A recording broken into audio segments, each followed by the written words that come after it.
All right, hey friends, I have on the show today a longtime friend slash mentor, the one and only Dr. Thomas Schreiner. Tom got his MDiv and THM from Western Seminary, PhD from Fuller Seminary. He's written I think 10,000 books or pretty much close to it. He wrote this massive commentary on Romans that I read a long time ago. It's just an incredible commentary. He's written commentaries on 1st, 2nd Peter, Jude.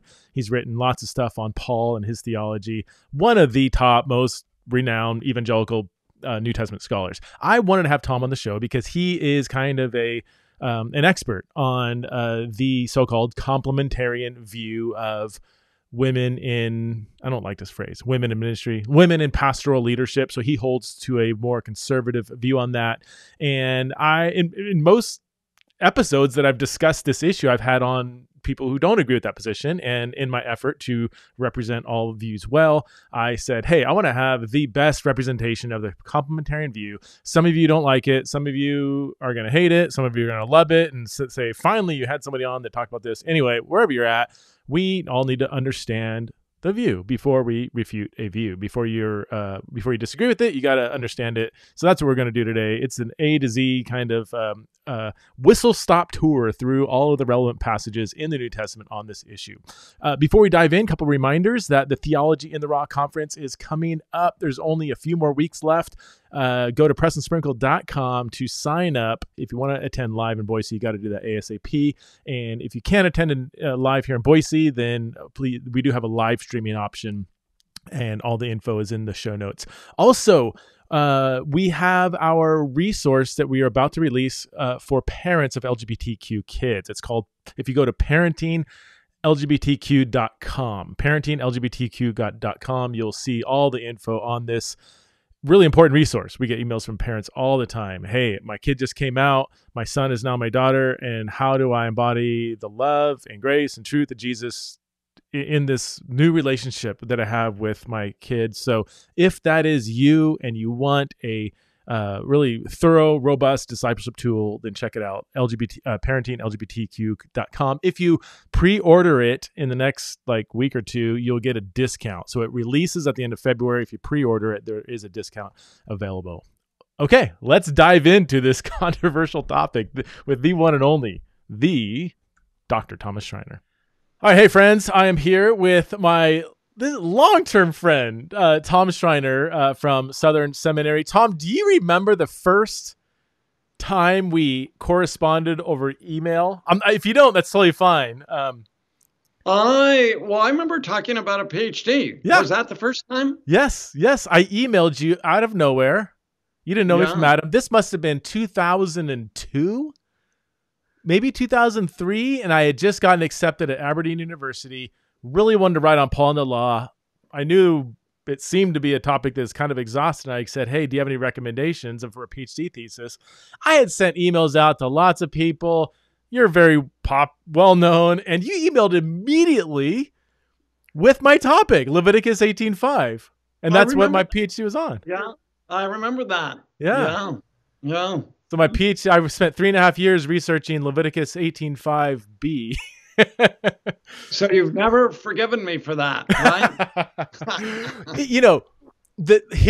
Here is why I would never do it differently. That topic, as you know, I wanted to become well-versed in Jewish literature. I kept hearing the Jewish literature says this and the Jewish background that. I'm like, I want to be the guy who's saying this is what it says rather than trusting other people. And that topic, not that, Leviticus 18:5 is necessarily thrilling, but it took me through all kinds of pseudepigrapha, apocrypha, and I spent 3 years basically studying first century Jewish literature, and I'll never read the New Testament the same. So it was a win. Well, really, maybe it wasn't your second book, but it prepared you for your other book. Right. Yeah. And that's PhD. And especially that environment, it forces you to constantly be playing devil's advocate with yourself, because as you know, people don't let you get away with lazy thoughts, and that alone was it was great. It was great. Yeah. I forgot what the verse even says. Well, in my class we read it today because I'm having my students do an analysis of that Galatians 3:10 through 14. Oh yeah, that's a tough passage, man. Yeah, so much there. Well, you don't think it's tough. No, I think it's tough. Yeah. It's tough. Yeah. Yeah. All right. So I didn't have you on to talk about Leviticus 18:5. I want to talk about what does the let's just say New Testament say about women in, I don't even like the term ministry. It's too broad, but that's how it's often framed. Women in leadership, women in local church positions of teaching, preaching. I was just telling you offline that I kind of realized that, man, most of the people I've had on to talk about this or talk around it are egalitarian. And it was just funny because I was raised complementarian. I'm kind of on the fence right now, but I'm like, man, I need to have some complementarians on, and you are, according to my egalitarian friends, you're their favorite complementarian. Well, that's nice. That's nice. I hope that's still true after this interview. Well, I remember asking you when you came out and taught at a class on this. I think it was on this years ago. That winter I'm at Eternity Bible College. Yeah, was that what it was on? I forgot. Yeah, I think it. Yeah, I think it was, or at least a part of it. Yeah. I asked you. I said, "Hey, what do you think is the strongest egalitarian argument?" And you immediately said what you thought it was, which I thought, if people don't do that, it makes me almost not trust them. I'm like, if they say, "Oh, there's no good arguments," I'm like, I don't know. Like, if you can't say, "Here's the best argument," man, here's why I disagree. I just my trust. And do you remember what you said? I don't know if you still hold it to that. Well, I would say now the argument. Oh, is that what I said then? So yeah, you just cut out for a half second. What was it? I would say the argument from prophecy. Yeah, exactly. Yeah. Yeah. I thought I thought that's what I said because I've held that view for years. Yeah. You actually go ahead. Well, I've actually maybe I shouldn't say this publicly, but I've actually thought I could write a good case for it. I've not, the case I would make, I haven't seen in writing, but maybe it's out there somewhere. But I'm not going to make. I'm not going to make a program. You're going to give some red meat to someone out there. Okay, so let's just how about we start by you giving maybe a concise summary of why you are a complementarian, maybe even define what that is for some of us listening that don't even know what we're talking about, and then what is maybe the best New Testament case for complementarianism. Yeah. Well, I like to begin with women in ministry. Yes, I believe in women in ministry. Mm-hmm. I think it's good to start with the broad framework. I agree with what you said at the beginning. Ministry is a very general word. Mm-hmm. All believers are in ministry, and are women in ministry? Absolutely. Just look at Romans 16. Yeah. It's all over the place in Romans 16, and I won't go over the details, but I haven't checked the numbers, but 7, 8, 9, 10 women are mentioned there, something like that. I don't. I think a third of the names are female, or I think it's. There's 26 names if I remember correctly, and some around a third are women. So and then you think of Euodia and Syntyche, and you have female prophets, Philip's daughters, and of course you have Acts 2, both men and women will prophesy, sons and daughters will prophesy. You have Huldah in the Old Testament, and Deborah, and so forth and so on.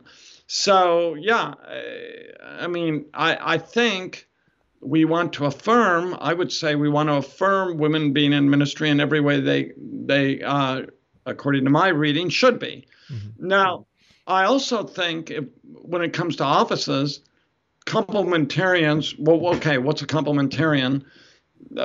People don't like the terms. A lot of egalitarians don't like that we call ourselves complementarians. They want us to say we're patriarchalists, but I like the designation complementarian because it means men and women working together don't have precisely the same functions in every area, but they complement each other.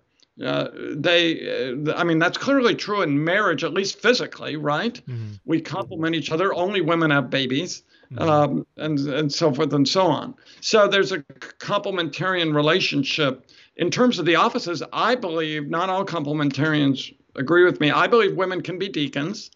function as deacons. That's how I read. There's only two verses: 1 Timothy 2:11 and Romans 16:1.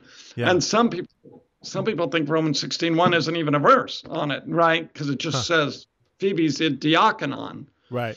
So, but I think that's talking about an office. Okay. So a lot of my complementarian friends disagree with me on that, but I'm very persuaded women functioned as deacons. But I would say, where do I draw a line? I don't think women were apostles. Okay.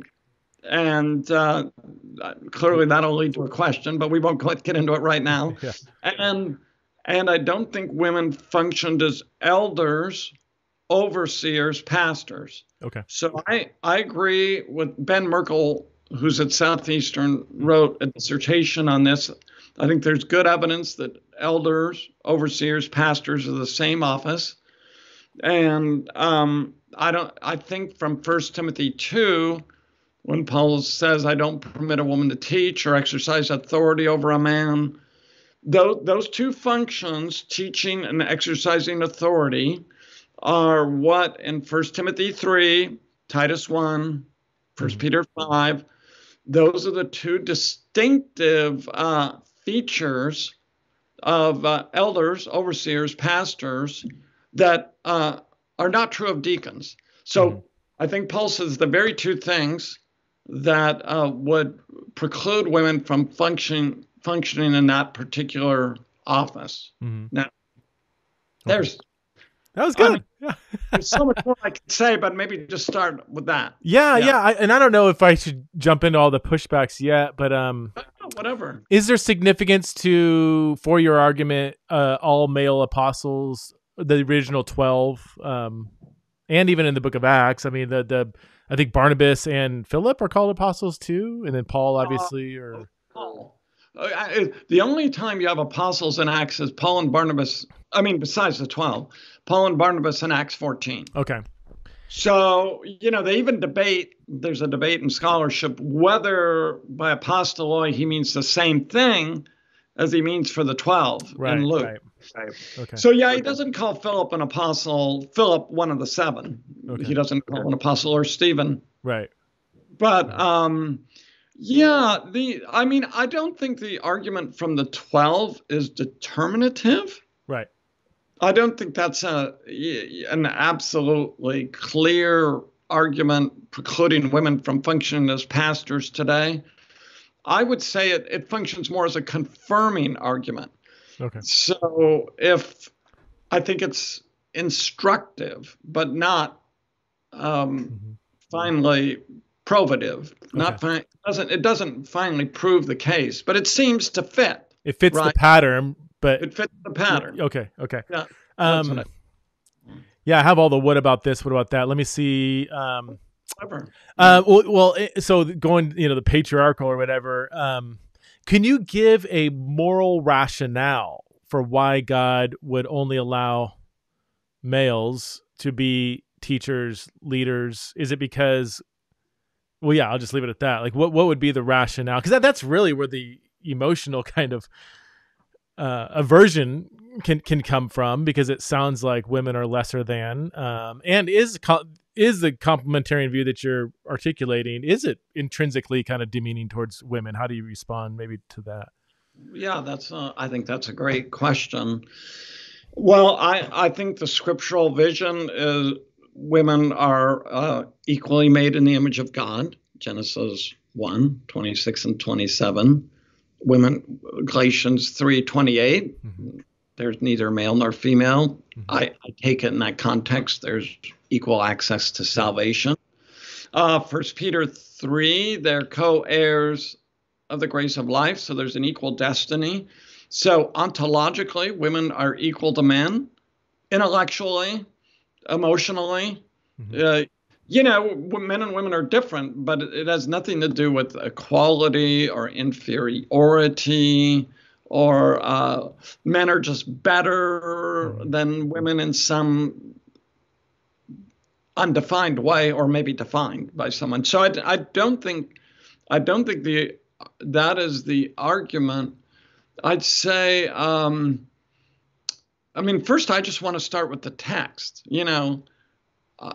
I think Paul says, I don't permit a woman to do this. This is the most important verse for me.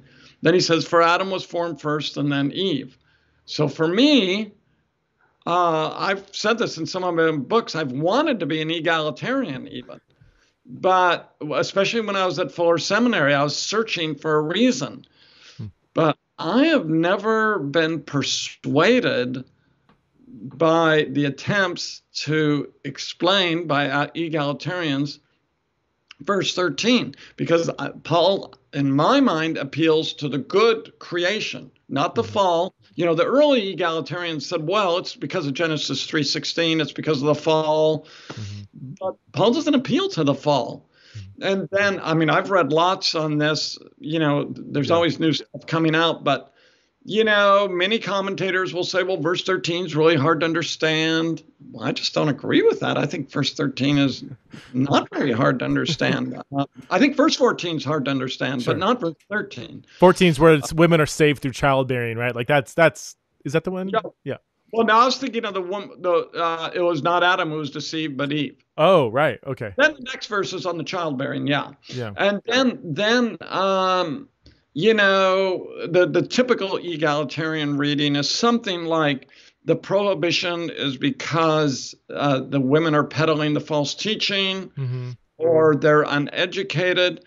But I mean, I have a couple objections to that. One of my objections is I think the evidence that all the women in Ephesus are uneducated is difficult to prove, and I don't think fits with the Greco-Roman world. Plus, we have some evidence from I think it's 2 Timothy that Priscilla was there, and she certainly wasn't uneducated. So I think that's quite a leap. The other thing I'd say is all the false teachers mentioned in the pastorals are men. So why does he forbid only the women? Secondly, is it the case that all the women were promoting false teaching, so all the women have to be banned? That seems like rather a stretch to me to say, well, all the women are deceived, all the women are promoting the false teaching. But furthermore, he could have just said that. It's not hard to say, I don't permit a woman to teach or exercise authority over men because they're spreading the false teaching or because they're uneducated. But that's actually not the reason he gave. So I just have to follow what I think the text is saying. I respect egalitarians who, have high views of Scripture and a different view of authority. I don't think they're heretical or outside the faith. I don't say those kind of things. But I just say I can't be persuaded textually by those kind of arguments because I just don't think that's what the text says. What about I appreciate that. I mean, that's why I wanted to have you on, because you're so exegetically focused and concerned. What about the argument from the word authutane, to teach and exercise authority? I just read an article by Linda Bellevue. I don't know if it's a new one or an old one, where she did a ton of historical background research and showed that I think she said something like, in almost every instance where we see this word used outside the New Testament, it's used it's not neutral exercise authority. It's actually a negative kind of authority, so that it's like abusive authority. And she even said that the grammatical construction with teaching and exercising authority is teaching. It's kind of the same thing, like teaching while exercising improper authority or something like that. So it's not a blanket exclusion of women in authoritative positions. Am I summarizing that argument well? There's so many. There's so much out there. Worked on it, but yeah, Linda has done a lot of work, and I consider Linda a friend. We've talked over the years. I would say, there's a lot of different studies out there on authentane. We have 3 editions of our book on women in the church. I think Al Walter's article on authentane is more persuasive. I mean, that's a very detailed study. I mean, I'd have to. I can't just rehearse the evidence off the top of my head, because that's a they're looking at the literature, and of course that is a hard word to define. It isn't anywhere else in the LXX, or the New Testament. So we try to discern what he's saying, but I also think. Now, I've read a lot of attempts to respond to Andreas Kostenberger's article, but I think Andreas does a very careful study, which is in our book as well, on when you have these two pairs with Uda. I don't permit a woman to teach or exercise authority. And again, you'd have to look at the evidence, but I think Andreas is persuasive in saying when you have those pairs like that, they're either both intrinsically negative or intrinsically positive. And I think Andreas is right. To teach is not an intrinsically negative idea. Right, because that word's, I mean, it's didaskale, right? Or yeah. I mean, it's the infinitive there, but from didasko. So there's nothing intrinsically negative about teaching, because Paul does use the word didasko. Maybe it's with the lambda in there. I can't remember, but to teach otherly, to teach false teaching. So if you put together what Al has done and what Andreas has done, I think it's clear that Paul is saying, I don't permit a woman to do two positive things. In and of itself, teaching is good. In and of itself, exercising authority is good. So I don't think there's any clear contextual warrant in the meaning of the word or the grammatical construction that those activities, that the authority exercise there is a poor exercise of authority. And I've done a little work on, why didn't he use another word, exiazo, for exercise authority? But actually, Paul can use that word. Other New Testament writers, sometimes positively, sometimes negatively. So I think it's hard to say that, he should have used a different word. We'll have to ask Paul one day why he used that word, because it's created a lot of research, at least.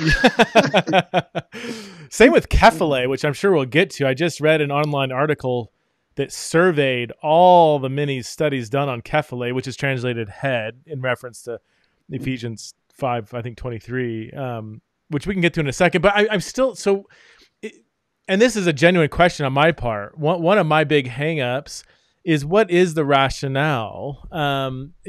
Because even if we say, and I'm not agreeing with this necessarily, I'm just kind of throwing it out as a possible moral logic. Even if we say, look, men and women are different, our biologies are different, our kind of brain makeup can be different, and therefore God has wired men, not every man, but the leadership position, like men are, even biologically wired to fit that role. Even as I'm saying this, I can hear people screaming through their podcast app. But even if, and I would agree that biologically men and women are generally different in so many ways, but not absolutely. Like we could even say, women are, say, more emotional, whatever that means, maybe more agreeable, and men are more, I don't know, whatever stereotype we want to say.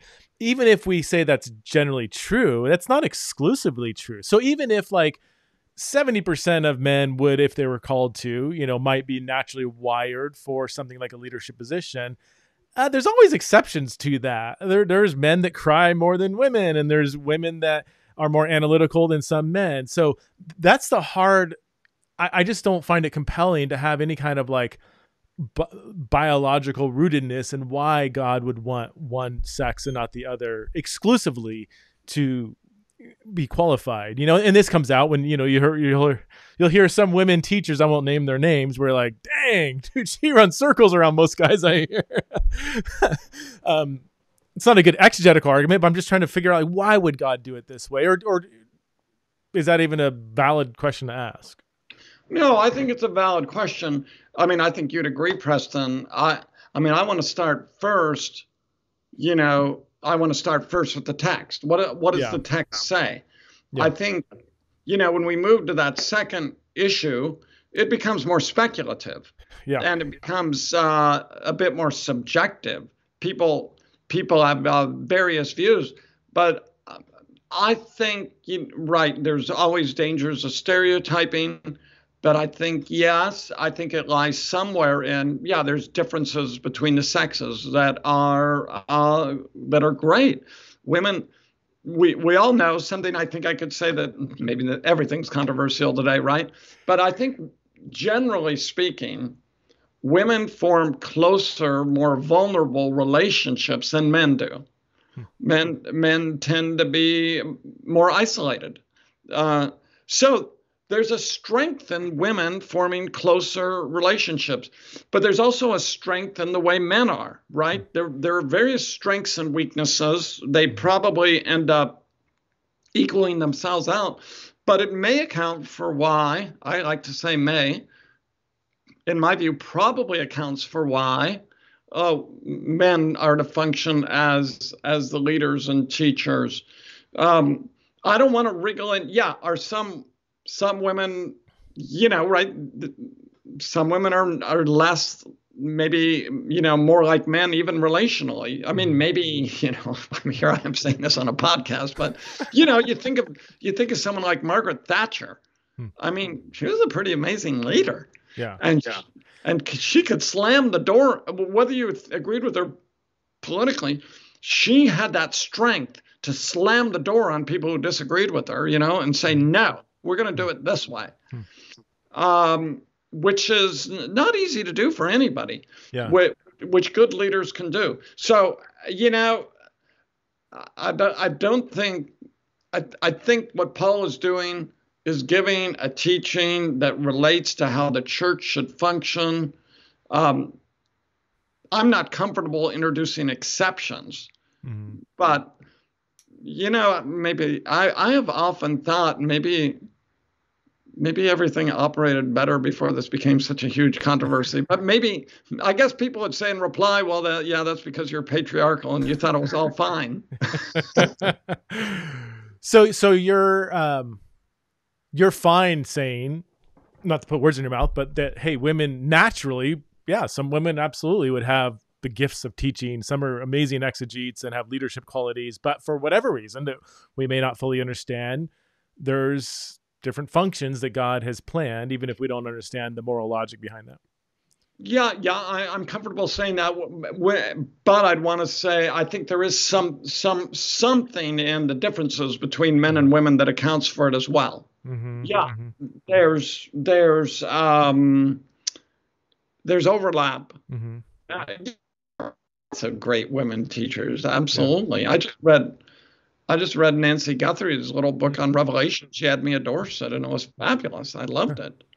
So you're fine women teaching at a seminary or reading a book by a female exegete or whatever? Like you would see that as different than sitting under a woman teacher at a local church? Well, people cut the cake at different places. At Southern, we would not have a woman in the Bible department or the theology department. I don't know about the history department. I mean, we haven't written it all down. People could disagree with that. Obviously, where do you apply it? I mean, that's sort of where we are on that. Okay. All right, let's go to another exegetical case. Well, I am curious. In your view, the strongest argument for egalitarianism, or my friends don't like that term either. They call it non-hierarchical complementarianism. But that assumes that leadership.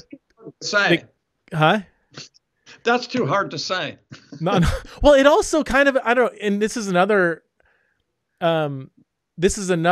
thing I would need my egalitarians to respond to. Is Christian leadership a hierarchy? Not leadership, not secular leadership, not leadership the way it often goes in churches. I'm saying the New Testament vision for the leader being the servant of all and the first will be last. Like it seems like the Christian vision for leadership is there isn't a hierarchy in that sense of the term. When I hear some people argue for an egalitarian vision, sometimes it feels like they're adopting a very secular view of leadership and submitting to leadership kind of framework. I don't know, like, why can't I be up at the top or whatever? Like, well, is that not that I'm not quoting anybody there, but sometimes it feels kind of like, how come only men get to be up there in that prestigious position or whatever? And it's like, well, wait a minute. Like, have you encountered that too? Or am I making stuff up here? Or, yeah. But I think there is something there. I mean, I think the elders, I mean, I've been an elder at our church since 1998. I mean, we have to make some decisions. Sometimes the congregation doesn't like it. I mean, even in I think a lot of churches have experienced this, even especially in the last couple of years. You know, I mean, we won't get into this, but do you wear masks or not? You know, people. I mean, I don't know what it's like where you are, but people feel really strongly, and whatever you decide, some people are not very happy. Yeah, you know. Yeah. So that's a leadership thing, because you can't say there's some things, you know, there's a lot of things you can give freedom on. You can believe whatever you want about the millennium, but you have to decide, well, as a church, are we going to wear masks or not? Are we going to require it? Or are we not going to require it? You know, of course, you can make a lot of decisions. You could say we're going to encourage it, but whatever decision. So I'm just saying, yes, we're servant leaders, but then you have to decide some things, right? Yeah. You have to make a decision and say, here's how we're going to do it. And that's, people don't always like that, you know, and then they can say, well, you're really authoritative and you're really mean and stuff like that, you know. This is where it doesn't, where I resonate very much with the egalitarian side of, like, it just doesn't make sense to, it just seems like, wouldn't it be really wise to have at least some women in that room helping make the decisions for a church that's probably more than 50% female, or even like the teaching, preaching aspect? And again, this isn't an exegetical argument, and I'm with you. The reason why I'm not egalitarian yet is I need a satisfactory exegetical argument, and I'm not saying it doesn't exist. I just haven't done the work. But like, logically, it just seems like, of course, like, as my wife and I are leading my family, the motherly perspective and fatherly perspective are both very healthy. So to have like all males kind of leading the ship, it just feels like, it just doesn't feel wise. But again, I'm not quoting a verse here, but yeah. Well, I guess I'd say if you're now we're getting into ecclesiology, but if we're not elder rule, you know. So a lot of people are elder rule. We are elder led and congregationally ruled. So okay. Yeah, we don't have women as our elders, but any decision we make as elders can be reversed by the congregation. So the women can reverse a decision. So you said congregational rule. Let's say 51% are women. So really, females are ruling the church. Well, in a sense. Well, yes, but you know, I'm picking apart your Baptist ecclesiology. They don't vote as a block, right? You know, women have various opinions, right? They don't. Well, at least we haven't faced that. Here's what the men are voting. Here's what the women are voting. But yeah, I mean, I just would want to say, I like our congregationalism in the sense that, you know, there's ecclesiology is super hard, but there's a check on us. We don't have, you know, I know a lot of churches do the elder rule thing, and they're great churches that do that, and it's not easy to decipher that, but I like the fact, yeah, we have elders, we make decisions. I mean, honestly, you know, any good elders were really informed by our wives, by the congregation as a whole. Yeah. We're not, I mean, I think it's a really bad, you know, I think scripture says it's males only, but if it's males only and they're not being informed by and talking with their wives and other women, I mean, that's a recipe for disaster. Huh. And I guess it could happen that way. It's a good old boys club, and I guess it's probably sadly happened that way too often in history. But I think, and honestly, I don't think our church is perfect, but I think our church has had a good, you know, experience over the years. I mean, one time we made a decision. It was really a kind of minor decision, but an older lady in our congregation. She was really strong in her personality, but I really liked her.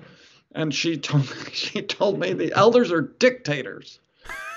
And that was I wasn't offended by her saying that. And we went back and we reversed that decision, not just because she said that, but other people gave us feedback. And we thought, that wasn't a good decision.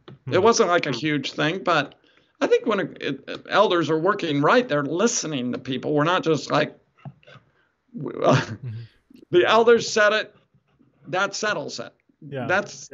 There's a good feedback loop going on. Yeah, that's good. So that's good. All right, prophets. What do you do with the argument of you do have female prophets with the gift of prophecy in the early church? How is that not an authoritative position? Yeah, well, I think there is authority in being a prophet, surely. But I really like Gordon Wenham's article, which he wrote a long time ago in Churchman. He's an Old Testament scholar for your listeners. Gordon wrote an article a long time ago saying the women in the Old Testament are prophets, but never priests. And the women are prophets in the New Testament, but never elders.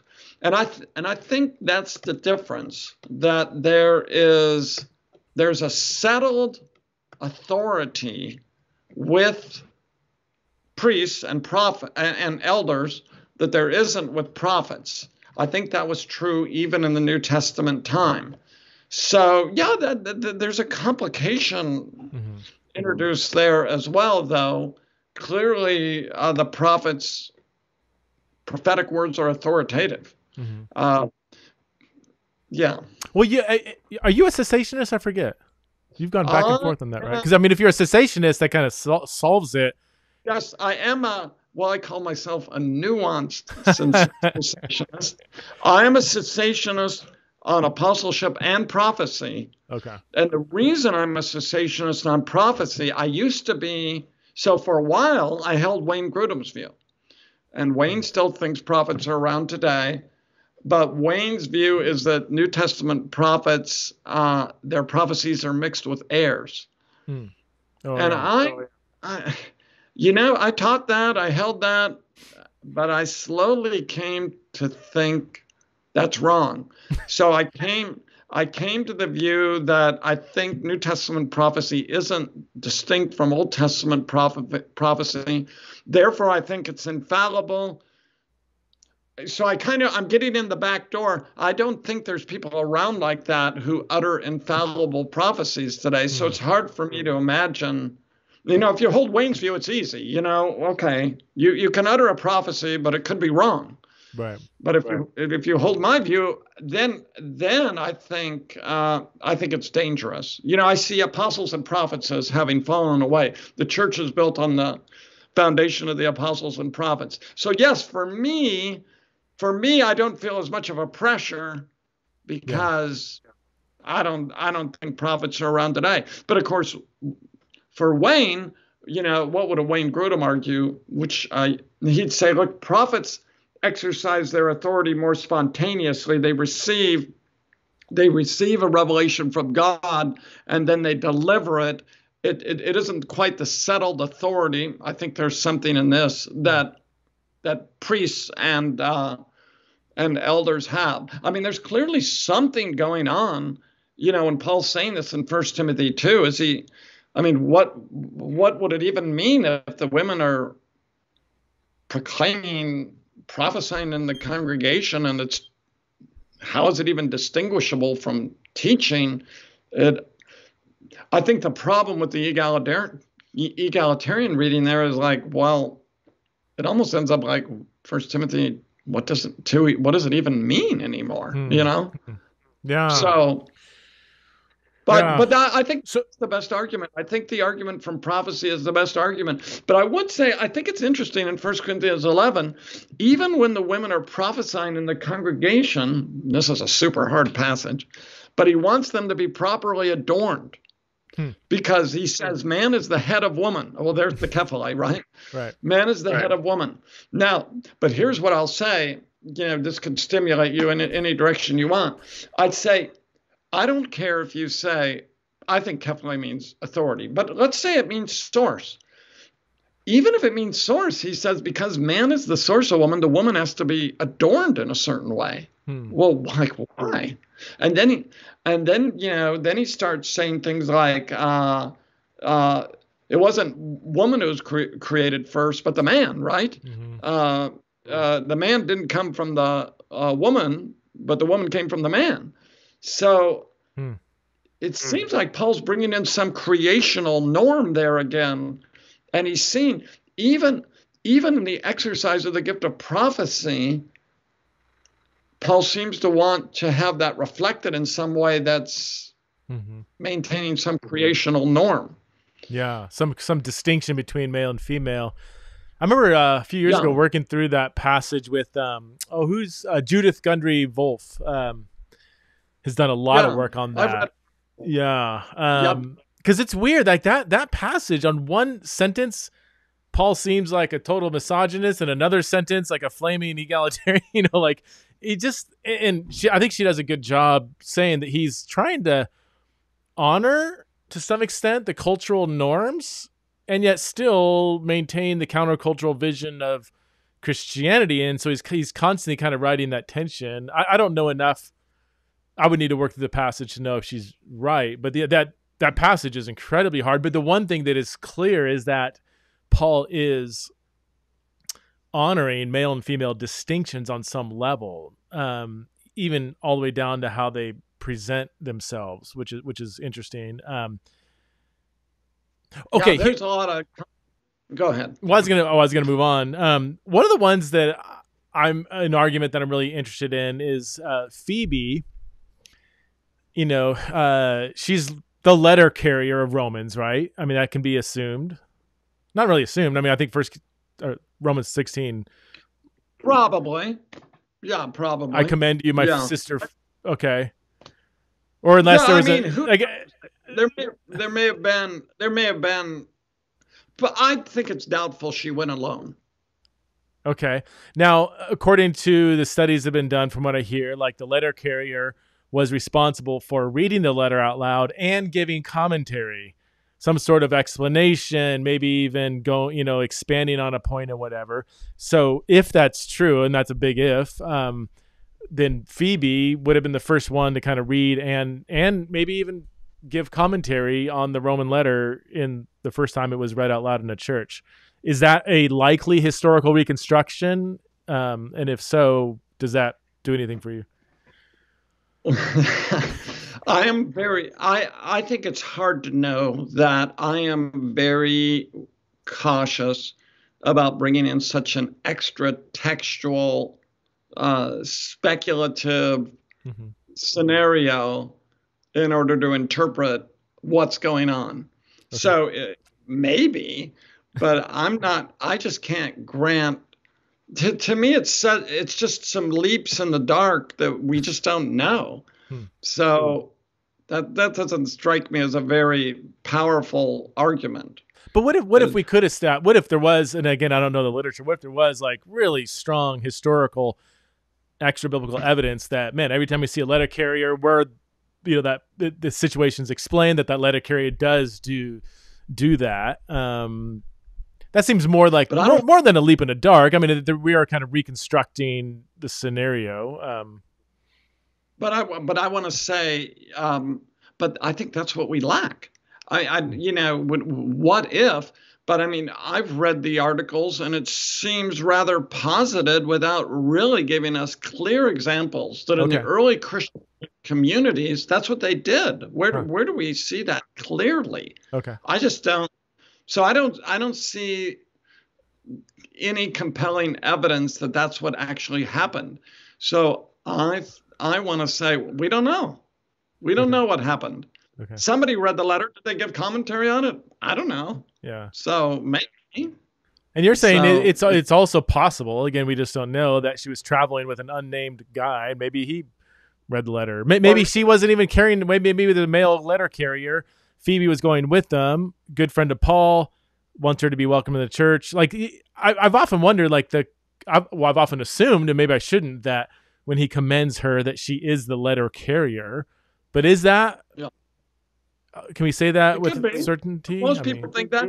Maybe there were 5 people traveling together. I mean, perhaps Paul wouldn't want a woman to travel all that way by herself. I mean, the world was dangerous, Yeah, So, yeah. I mean, it's hard to know. Okay. So, what about, since we're on Romans, what about Junia? We got to get to Junia. So Romans, for those who maybe aren't familiar, Romans 16:7. I don't have the Greek in front of me, but says, Junia is highly esteemed.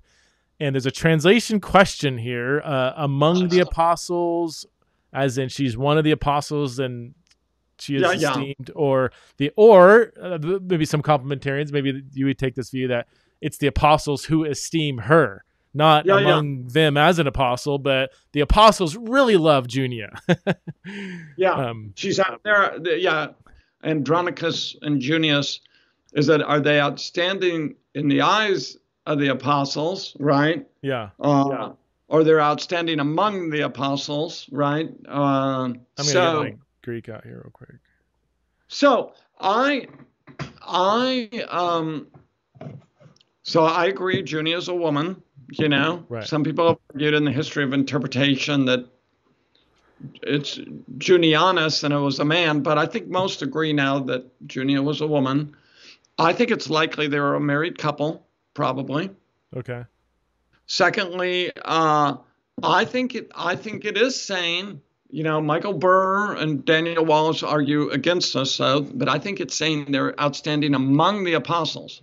So I think the text is calling them apostles. But thirdly, the word apostolos, I would argue, is not a technical term.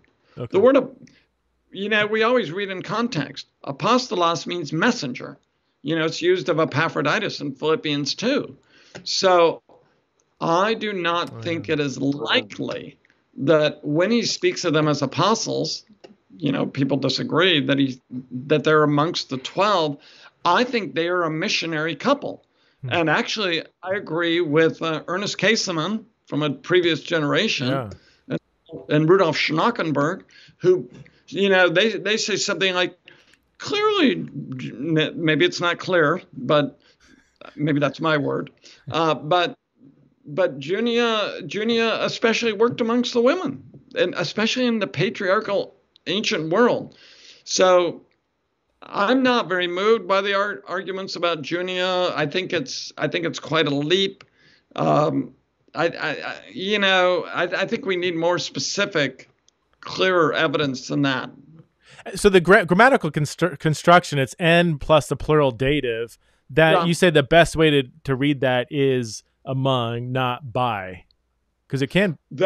That's my read. I side with Bauckham. I think Glenda Belleville's written on this. It's been a couple of years since I worked on it now. But you have on the other side Michael Burr and Dan. I think Dan Wallace would hold the other view. Okay. Yeah, it's not easy, but I do think. Yeah, I think they're being called apostles. Okay.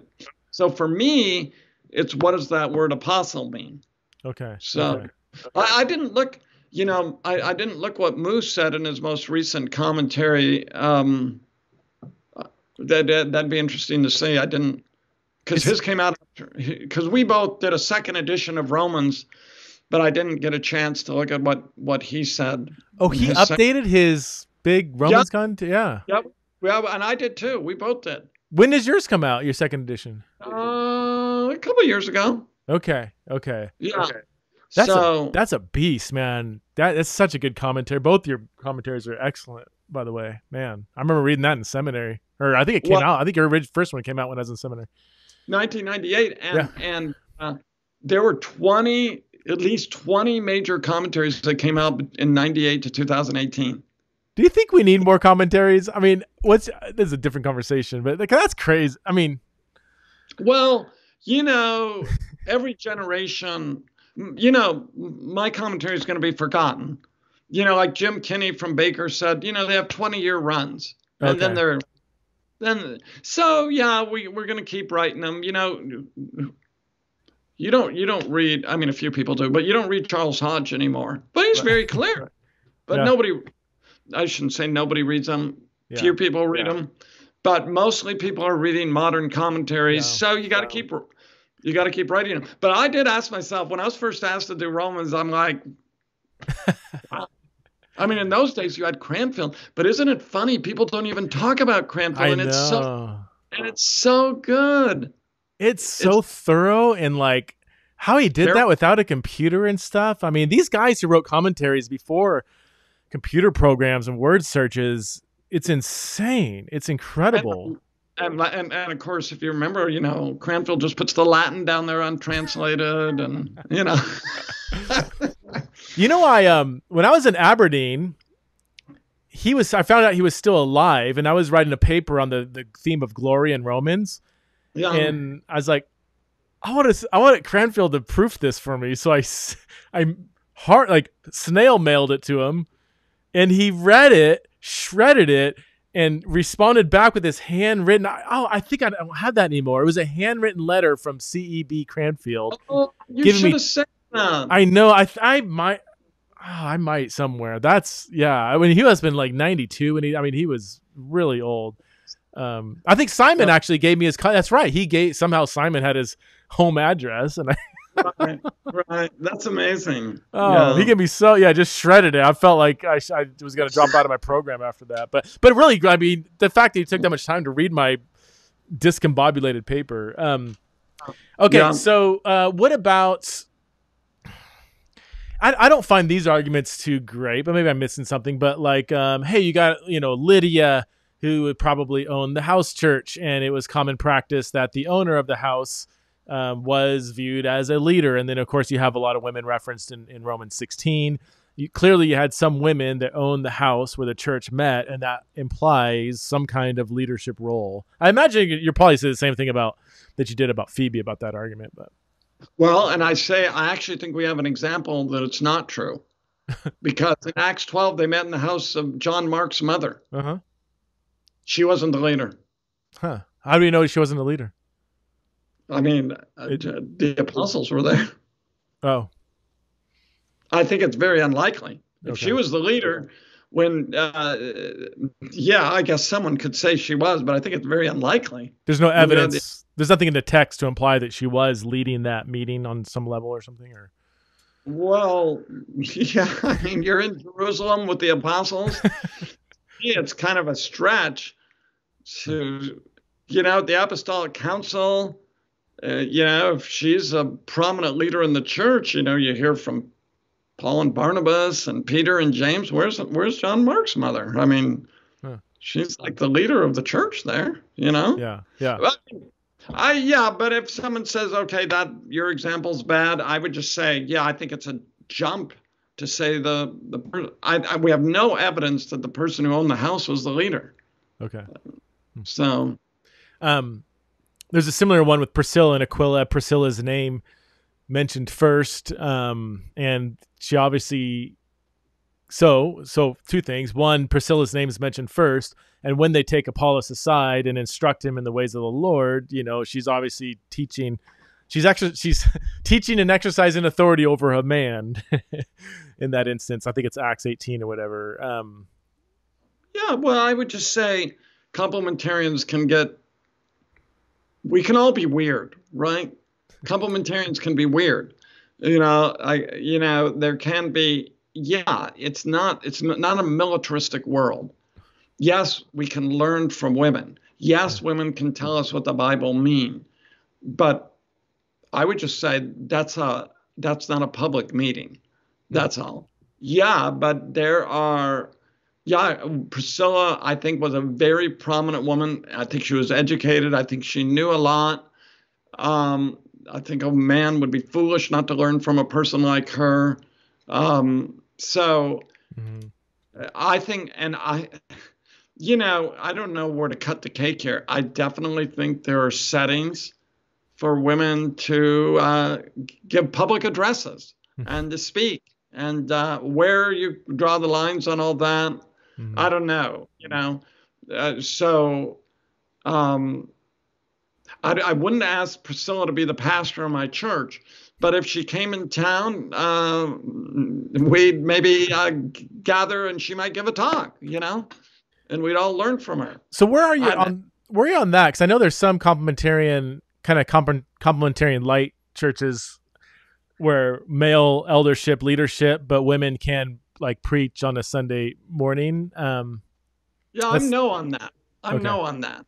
Yeah, I'm no, because I think it's totally inconsistent. Because, I think there's venues where women can speak, but I would not say no to preaching, because principially, so the problem with that view in my mind is this.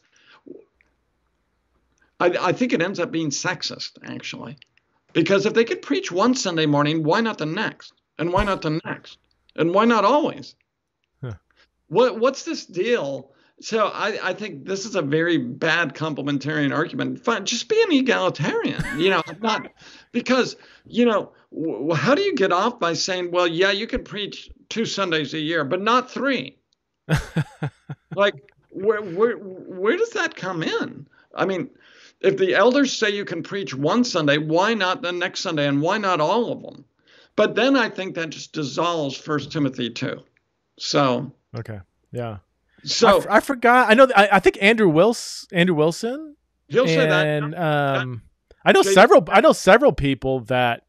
Yeah, I've written against that in a little blog. What's their argument? Are they making a distinction between poema, like shepherding, and being an elder? So I had somebody explain it to me once, and I haven't done any reading. Well, I haven't read it for a long time, but what I remember is they say something like, it's under the authority of the elders. Mm-hmm. The elders say it's okay. To which my response is, and why not every Sunday then? Why can't they say it every Sunday? Where do you get this idea you can do it some Sundays but not others? I think that's a very strange thing. Like, okay, why is it okay only for 1 Sunday, 2, 3, but not all of them? Interesting. I don't get it. I can't. Maybe I'm just too rigid, but that makes no sense to me. So interesting. I got to find out because I thought I've heard of an exegetical read. There's something in the text that makes. I don't. Honestly, I'd have to. Yeah. Because I wrote about this more 3 or 4 years ago, but. You write so much, Tom. I don't know how you can remember. Yeah, what you wrote. Obviously, I don't. I don't remember what I said. So. All right, am I missing? Oh, here's one.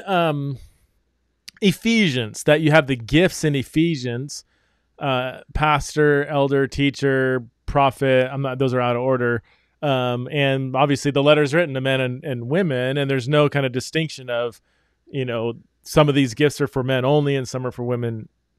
Or not for women. I think I probably know what you're going to say about it, but.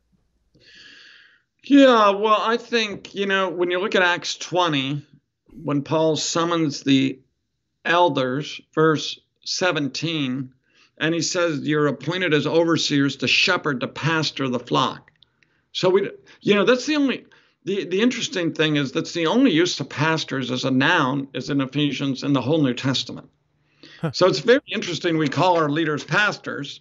It's not wrong, but we only have one text, because they're regularly called elders and sometimes overseers. Elders is the most common term, then overseers. So we don't have a lot to go on there, but I suspect the pastors' teachers are another way of talking about the elders. And the connection I draw between Acts 20, he summons the elders, he calls them overseers, and they pastor. That's the verb. They shepherd the flock. Poimein, if I remember right. And then in 1 Peter 2:5, you have an interesting example as well. He speaks to the elders, then he uses the participle from overseeing, although that's textually disputed. I think it's original. Okay. I mean, I've looked at that. So the elders, and then again he talks about shepherding the flock. So I think the way I'd put it together, I think pastors are another way of talking about the overseers and elders. Okay. I don't think they're finally to be separated. That's not as clear, right? Yeah. But it's interesting in our culture. When I came in, I pastored our church as a preaching pastor from 1998 through 2015, and they were really concerned about us calling ourselves elders. And I just said to them, I don't really care what you call me, but that's the most common word. You know, you like the word pastors, and that's fine, but it's only once in the New Testament. So, So wait, so the noun is only used in Ephesians 4. That's the only time the noun poema or whatever for leaders. For leaders. And then the verb is used in Acts 20 where you're pastoring. Okay. Yeah. Interesting. And the noun is used, Jesus is the good shepherd, right? Yeah. So, I mean, there are, and obviously I'm sure there's parables where you have the literal shepherd, right. But for leaders, that's the only place, what the nouns is. Yeah. But you have other uses of the word shepherd, right? Literal shepherds in the fields, and you have Jesus as the good shepherd. And, but it's fascinating. A lot of people don't know that that's the only use. It's our favorite term, I know. Yeah. Do we know why that is? Just in church history, it just kind of caught steam or something? I don't know. Well, yeah. Interesting. So, well, Tom, I'm going to let you go, but before I do, can you recommend maybe what are the top 2 either books or articles or just some kind of argument for each side? Like if somebody said, okay, I want a couple on this side, a couple on that side. Give me the best. What should I wrestle with? I contributed to a book, 2 Views on Women in Ministry. So you have me on the complementarian side, and then a little more soft complementarian, Craig Blomberg. And then you have Craig Keener and Linda Belleville. And I think it was Linda, yeah. Yeah, it was. So I think that book is really the best entree into the discussion. Tom, real quick, has that been updated? That's like over 25 years old, or no, it's not that old. Is it not that old? Is it? Oh, no. I read it when you came out. I probably read it in 2010. So maybe it's a little over 10 years. 12 years. Oh, it's over 10 years old. Yeah, we haven't updated it. No. Okay. Yeah, maybe it needs to be. Probably, more books like that are going to come out. Then, man, I think, Cindy Westfall's new book is well done and very stimulating on the egalitarian side. And is that Pauline Gender, or does she have another one out? I always forget the titles of books, but yeah, it's a big book by Baker on this issue that's come out in the last 5 years. Okay. I think. The years go by too fast for me now, but I think it's the last 5 years. And then I think our book, Women in the Church, our last one was 2015, edited by me and Andreas Kostenberger, a fresh analysis of 1 Timothy 2:9 through 15. What I like about that book is we have Stephen Baugh on the background, Yarbrough on the culture, Walters on Authentane, Andreas' study of the words. I haven't even said this to Andreas yet, but it's getting close. We did 1995, we did 2005, maybe the third one was 2016, but I think it'd be kind of fun if we're strong enough to do 2025. Yeah, another one. Yeah, maybe. We'll see. Yeah. Well, so I think that's, I'd say Cindy's book, our book. Honestly, egalitarians write a lot more books, but it's kind of hard to write a book as a complementarian because you're kind of saying, well, I think that's what I said 10 years ago is still what I think it means, Whereas egalitarians, they keep coming up with kind of new ways of reading it, which doesn't mean they're wrong, but it's kind of harder to write, hey, I think that old meaning is still right. So, Belzekian, he's one that I have his book. I always see people reference. It's an older one, but I don't think that's a first-rate book. Okay. I think Keener has a book out on it, maybe. His has got to be. That guy, everything he touches is. Belzekian's is very dated now, too. Yeah. Yeah, I'd probably go with Keener. I remember reading Keener's article in the book you read for the 2 Views book, and he never has an unthoughtful. That book is trippy. Every article I read, I'm like, oh, that's not that okay. That's where I'm at. And I read the next one, I'm like, oh, No, that's where I'm at. Then I'll read them. Oh gosh, I feel like I was swung it all over the place with that book. Maybe I'm just too naive. I don't know, but yeah, those are high quality essays in there. So, well, Tom, thanks so much for your time. Appreciate it. I'm sure you got another commentary you got to go write for tonight. So thanks for. It's great to see you again, Preston. I've missed seeing you over the years, but I just don't go to Idaho. Well, I'll be in Louisville in a couple days. Unfortunately, it's kind of an in and out trip, but I'm sure I'll be back. Yeah. Okay. Great to talk to you. Take care. Yeah. Bye bye.